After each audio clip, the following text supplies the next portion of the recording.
आणि त्याच्या अनेक केसेस या महाराष्ट्रामध्ये आपल्याला पाहायला मिळालेल्या आहेत.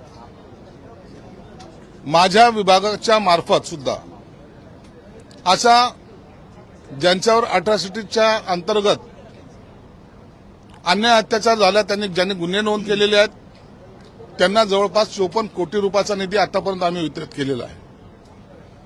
दुसरं महत्वाचं आहे की ज्या ठिकाणी असे खून झालेले आहेत त्या कुटुंबाला सहारा देण्यासाठी माझ्या विभागातर्फे 889 लोकांना हे सेवेमध्ये कायमस्वरूपी सामावून घेण्याचा आम्ही सरकार म्हणून आम्ही निर्णय घेतलाय. आणि येत्या 20 तारखेला महाडला 100 कुटुंबांना त्यांना आम्ही आता ते नोकरीमध्ये सामावून घेण्याचा ऑर्डर सुद्धा या 20 तारखेला त्यांना देणार आहोत. अॅट्रॉसिटी कायदा हा केंद्र शासनाचा कायदा आहे. याला आम्हाला रद्द करण्याचा अधिकार नाहीये हे मुळात समजून घ्या. काही लोकांचा जो काही गैरसमज झालाय की आता अॅट्रॉसिटी गुन्हा दाखल करता येतो का नाही, मग गुन्हा दाखल केल्यानंतर पोलीस अटक करतील की नाही, असा कोणताही संभ्रम मनामध्ये ठेवू नका. तुम्हाला तुमच्यावर अन्याय झाला तातडीने तुम्हाला पोलीस स्टेशनला गुन्हा दाखल करता येतो आणि पोलिसांनी तो गुन्हा दाखल करून घेणं गरजेचं आहे. आणि त्याचबरोबर त्याचा जो आयोग असेल त्यांनी तातडीने अटक करणं सुद्धा गरजेचं आहे.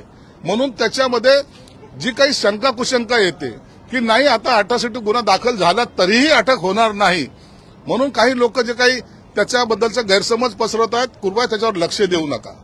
अट्रॉसिटी ऍक्ट हा तयारच यासाठी झालेला आहे की जो गावखेड्यामध्ये दलित कुटुंबातला व्यक्ती राहतो, एक मोजके घरं असतात, परंतु त्याच्यावर काही गावातले गुंड प्रवृत्तीचे लोक जो अन्याय करतात त्याला न्याय देण्यासाठी हा कायदा तयार झालेला आहे. म्हणून या कायदा शासनाला, महाराष्ट्र शासनाला सुद्धा, आम्हाला मंत्री म्हणून सुद्धा आणि शासनाला सुद्धा रद्द करण्याचा कोणताही अधिकार नाहीये आणि आम्ही तो रद्द करण्याची कुठेही वाच्यता केलेली नाही. म्हणून हा गैरसमज आपण काढून टाका. आम्ही अट्रॉसिटीच्या गुन्ह्याअंतर्गत जे गुन्हे घडलेले आहेत, आता अनेक गुन्हे असे आहेत की त्याचा आणखीनही तपास पूर्णत्वाला नेलेला नाही, म्हणून आम्ही एक आयोग नेमलेला आहे जो केंद्र शासन आणि राज्य शासनाच्या मार्फत आम्हाला ते निर्देश देण्यात आलेले आहेत. हा आयोग त्याचा एक सदस्य, 2 सदस्य जे आहेत, जे एक आयपीएस अधिकारी असेल रिटायर, जे एक आयएस अधिकारी रिटायर असेल आणि एक अशासकीय असेल, त्याची जाहिरात सुद्धा काढली. हा आयोग हा ज्यांच्यावर हे अत्याचार झालेले आहेत त्यांना मदत करण्यासाठी, त्यांची सुनावणी घेण्यासाठी, त्यांच्यावर झालेल्या अन्यायाला वाचा फोडण्यासाठी किंवा त्यांना अत्याचाराचं निवारण करण्यासाठी हा आयोग त्या सर्व पीडितांना मदत करणार आहे. म्हणून या आयोगाला एक अधिकार हे प्राप्त झालेले आहेत, जस्टिस ज्याला म्हणतात ते द्यायचे अधिकार यांना प्राप्त झालेले आहेत. म्हणून आणखीन कसं त्यांना सहकार्य करता येईल अट्रॉसिटी पीडित व्यक्तींना, हा आमची त्याच्यामागची भूमिका आहे. म्हणून याबद्दलचा कोणताही गैरसमज पसरवण्याचं कोणतंही कारण नाहीये.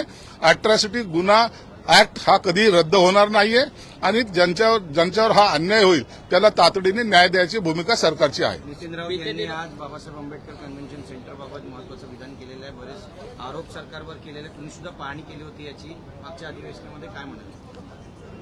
नागपूरच्या हिवाळी अधिवेशनामध्ये नागपूरला जे 140 कोटी रुपये खर्चून आम्ही कन्व्हेन्शन सेंटर जे उभं केलेलं आहे त्यामध्ये काही सूचना आता लक्षवेधीच्या माध्यमातून माननीय नितीन राऊत यांनी मांडल्या होत्या.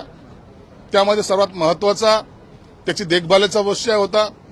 त्यामध्ये बँका वगैरे जे काही कमर्शियल येणार होते त्याच्याबद्दलचा विषय होता. आणि महत्वाचा विद्यार्थ्याला शिक्षण घेताना जे आता नवीन टेक्नॉलॉजी आपल्याकडे येते एआयच्या माध्यमातून, तो एक क्लासरूम असा असावा जो डिजिटल असावा, एआयच्या माध्यमातून त्यांना शिक्षण देण्यात यावं, अशा त्यांच्या मागण्या होत्या.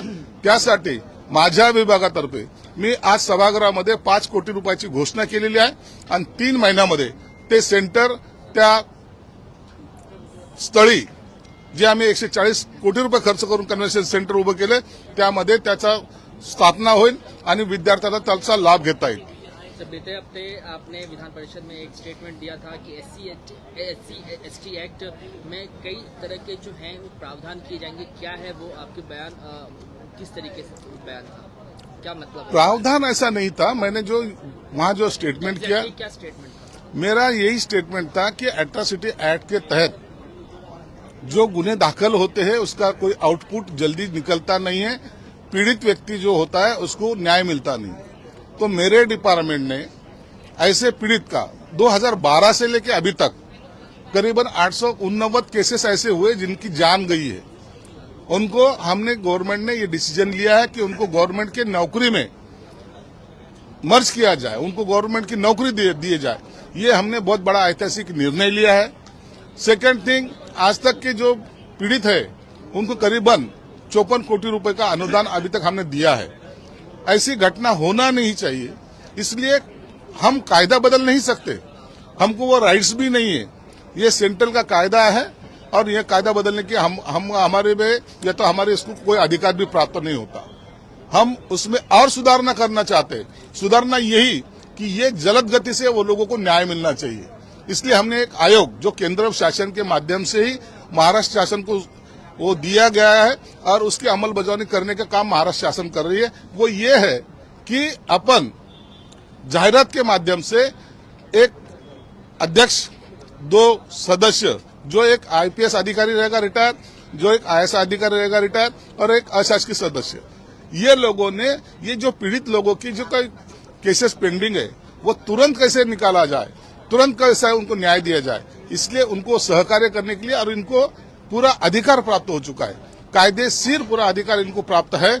इसलिए वो आयोग अभी जल्द से जल्द हम तैयार कर रहे हैं और उसकी घोषणा भी जल्दी हो जाएगी। 24 घंटे के अंदर गिरफ्तारी वाली क्या बात सर आपने कही थी कि 24 घंटे नहीं, अब भी एक आधा एफआईआर दाखिल होता है तो थोड़ा बहुत समय जरूर लगता है, लेकिन पुलिसों के ऊपर ऐसा कोई बंधन नहीं है। वो आए वो तुरंत उनको अटक भी कर सकता है और वो केस चला सकता है। लोगों में जो धारणा आ गई कि हम एट्रॉसिटी एक्ट को तो बदलने जा रहे हैं या तो उसमें कोई बदलाव